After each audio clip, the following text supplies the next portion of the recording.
ADEX viene organizando los encuentros por la reactivación y desarrollo de las exportaciones peruanas. Al menos los 5 principales candidatos, según las encuestas, han presentado sus propuestas para el rubro, para la recuperación de un sector que aporta aproximadamente el 40% del PBI de la economía nacional. Nos encontramos con Edgar Vázquez, director del Centro de Investigación de Economía y Negocios Globales de ADEX, exministro además de Comercio Exterior y Turismo. ¿Cómo está, Edgar? Gracias por estar con nosotros.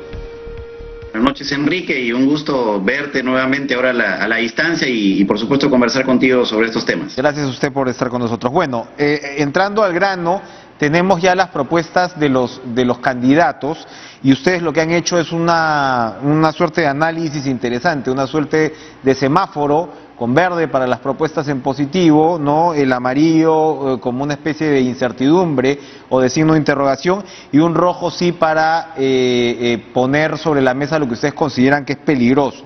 Lescano, por ejemplo, en el verde tiene la construcción de autopistas, Tumbes, Tacna y Junín, Lima, mantener el drawback en 3%, que ha sido siempre un interés del sector exportador, que tiene que ver pues con una recuperación tributaria, mantener tratados de libre comercio que benefician a exportadores, oficinas comerciales del exterior que promoverán nuevos mercados y nuevos productos, crear comités ejecutivos regionales de exportación, diálogo permanente con el sector empresarial, pero, y paso de frente al punto negativo, porque esto también nos permite ir repitiendo otros o ir tocando puntos que también tocan otras candidaturas, es, por ejemplo, Lescano propone la desglobalización de la economía mediante el fortalecimiento de la economía nacional.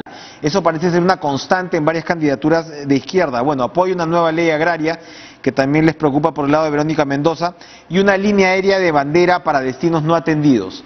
Si tomamos, digamos, en resumen la propuesta de Lescano y yendo más allá, ¿por qué estos puntos tendrían que preocupar? Sí, mira, Enrique, en realidad estamos viendo coincidencias positivas en los candidatos, ya han pasado varios de ellos por estos encuentros, pero también hay algunas coincidencias que son preocupantes.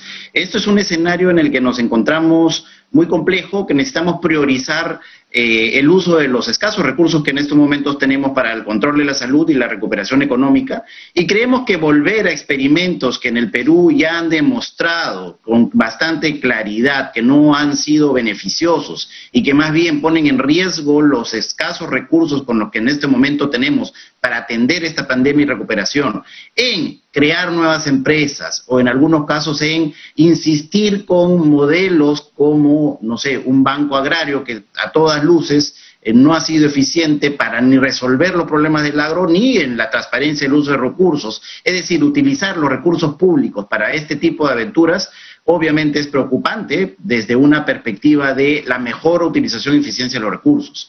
Otra situación preocupante que hemos encontrado también es que la mayoría de los candidatos está relativizando algunos cambios antitécnicos en las normas que se han generado en el Congreso.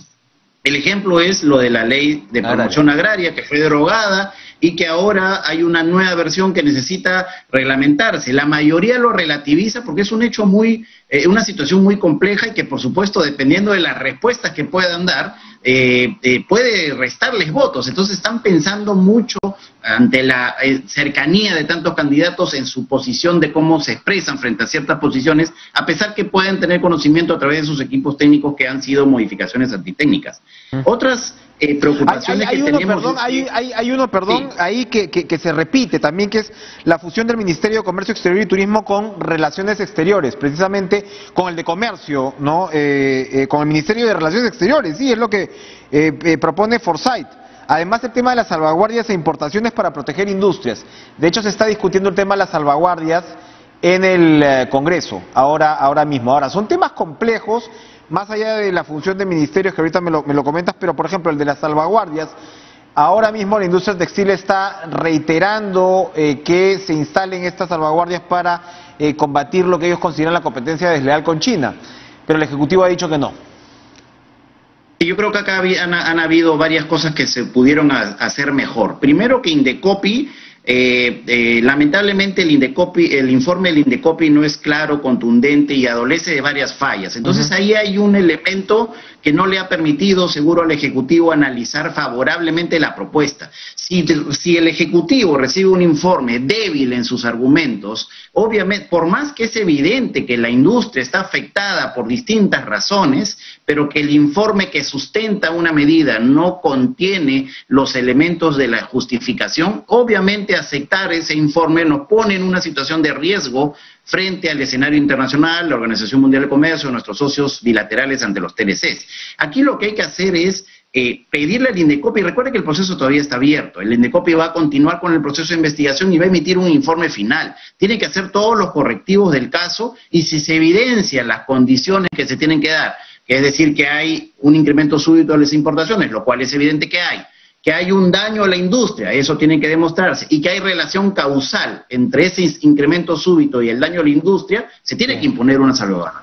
Ahora, que esa sea la solución de fondo al problema que tienen estos sectores, eso tampoco hay que engañarnos, no va a ser la solución de fondo. Hay unos problemas estructurales en ciertos sectores y en la economía peruana que tienen que ver con la pérdida continua de competitividad que no nos permite, digamos, aprovechar y salir al escenario global de una manera más eficiente y ganar los espacios que seguramente se han perdido. Y estoy hablando de justicia, estoy hablando de instituciones, estoy hablando de democracia, estoy hablando de infraestructura, una serie de elementos que lamentablemente, en los cuales lamentablemente seguimos retrocediendo en los términos de competitividad en los últimos años. Nos quedan un par de minutitos y yo sé que hay muchos temas para conversar, pero quería centrarme en uno que también es recurrente, entre otros candidatos también como Verónica Mendoza, que es el tema del financiamiento del Banco Agrario. El drama del crédito al sector de agricultura no exportador es sin duda un lastre que tenemos y que está relacionado con varios puntos críticos de lo que estamos hablando. Para empezar, la crisis con la ley del sector agroexportador no es el causante, pero tiene que ver el hecho que los pequeños no se puedan insertar, digamos, en la cadena de valor. ¿Qué propone ADEX en todo caso para poder extender el crédito a un sector tan importante como el de la agricultura? Tú lo acabas de decir muy bien, el 92.7% de las empresas exportadoras, Enrique, son micro, pequeñas y medianas empresas. Es decir, la gran mayoría de los exportadores son unidades empresariales pequeñas. Y como tú bien has mencionado, los que no están en la ola exportadora tienen dificultades para poder insertarse, encadenarse de diversa índole, capacidad gerencial, diseño de productos, etcétera, y una de ellas es el financiamiento. Hasta ahora las estrategias de financiamiento han sido a través de fondos no reembolsables, muy pequeños que en realidad no van a la médula del asunto, o estos préstamos a través de la creación del Banco Agrario, que lamentablemente hemos visto que ha utilizado los recursos de manera poco transparente, beneficiando a pocas empresas y no yendo a la médula de su razón de ser, que era precisamente beneficiar al pequeño, al mediano. Entonces tenemos que encontrar mecanismos diferentes. Lo que ha ocurrido ahora, por ejemplo, con el Reactiva o el FAEMIPE, de fondos de garantía que han permitido que los bancos financien una actividad de distinta índole con tasas bajas, es una idea de cómo, por ejemplo, podríamos entrar a diseñar un mecanismo también que tenga esa orientación y que nos permita de una u otra manera apoyar a estos pequeños agricultores, pero con ciertos indicadores de rendimiento que les permitan luego tener la posibilidad del repago, es decir, de no entrar en morosidad, como ha sido la historia, lamentablemente, de estas iniciativas públicas de financiamiento al agro, y por supuesto, a través de ellos también insertarse con medianas empresas, con grandes empresas, salir a los mercados internacionales y de esa manera beneficiarse de mejores precios y, por supuesto, mejores ingresos para sus familias. Es decir, hay una estrategia más profunda que simplemente decir hay que crear empresas públicas y darle más recursos, poniendo en riesgo los escasos recursos que tenemos en la actualidad. Sumamente interesante, ojalá podamos seguir conversando de todas estas materias antes de las elecciones. Gracias, Edgar Vázquez de ADEX, por acompañarnos. Nosotros vamos a ir a una última pausa y volvemos en Cara a Cara.